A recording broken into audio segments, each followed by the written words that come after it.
Hello বন্ধুরা, আশা করি আপনারা সবাই ভালো আছেন। আজকের ভিডিওতে আমরা জানবো মাথা ব্যথা কেন হয়। আমরা অনেকেই মাথা ব্যথায় সমস্যায় পড়ি, তাই এই ভিডিওটি আপনাদের সবার জন্য খুবই উপকারী হতে পারে। চলুন আমরা শুরু করি। প্রথম হলো বন্ধুরা, মাথা ব্যথা আমাদের জীবনে একটি সাধারণ একটা সমস্যা, কিন্তু এর পিছনে কারণগুলো অনেক রকম হতে পারে। যেরকম সাধারণভাবে মাথা ব্যথা দুই ধরনের হয়ে থাকে।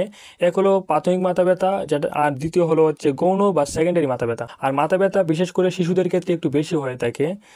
হ্যাঁ, প্রাথমিক মাথা ব্যথা বলতে মাথা ব্যথার পিছনে কোনো রোগ থাকে না, যেমন মাইগ্রেন, যেখানে মাথার এক পাশে প্রচণ্ড ব্যথা হয়, থাকতে পারে বমি বমি ভাব, চোখে আলো সহ্য করতে না পারার শব্দে অস্বস্তি লাগা, আর টেনশন টাইপের হেডেক। এইটি হয় স্ট্রেস বা দুশ্চিন্তা বা ঘুমের বা চোখের চাপের কারণে। এই মাথা ব্যথা হয় পুরোপুরি মাথার জুড়ে ভারী একটা চাপের মতো। এবং গৌণ মাথা ব্যথা যেটা বা দিয়ে 2 নম্বর মাথা ব্যথা, ওইটা আপনার হয় হচ্ছে অন্য কোনো রোগের উপসর্গ হিসেবে যদি আসে, যদি অন্যান্য রোগ যদি থাকে, যেরকম হলো আপনার এই সাইনাসের ইনফেকশন, চোখের সমস্যা বা উচ্চ রক্তচাপ বা জ্বরের কারণে, এমনকি ব্রেনের টিউমার বা মেনিনজাইটিসের মতো গুরুত্ব রোগের কারণে মাথা ব্যথা হতে পারে। বন্ধুরা, আরেকটা কথা হলো আপনার যে রোগ শুধু রোগ নয়, আমাদের দৈনন্দিন অভ্যাস অনেক সময় মাথা ব্যথার কারণ হতে পারে। যেরকম হলো মোবাইল বেশি বা কম্পিউটার দেখা, পানি কম পান করা, ঠিকমতো না ঘুমানো, ওইগুলো আপনার মাথা ব্যথার কারণ হতে পারে।